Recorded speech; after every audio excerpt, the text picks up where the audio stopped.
Still drowning in ugly logs? This is how most developers do it.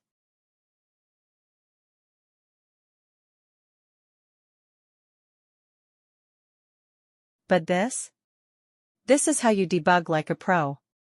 Console.table turns your arrays and objects into readable tables. Debugging data has never looked better. Try this in your next project and stop torturing your eyes. Follow for more ways to flex your console. Still guessing how fast your code runs? This is the old school way.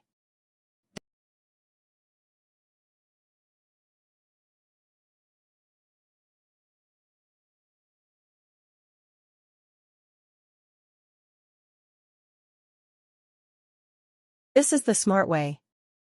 Just name your timer, and it tracks the runtime automatically.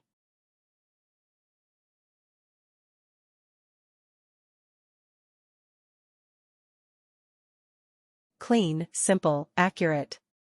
Measure before you optimize. Is your console a hot mess?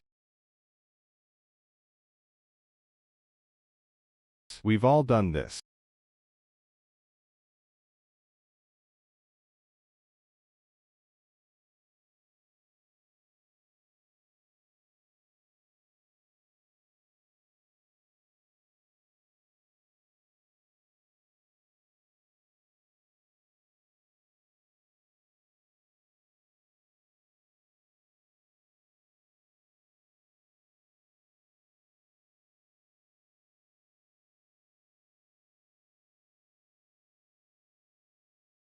Organized console equals happy dev. Hit sub if your console needs therapy.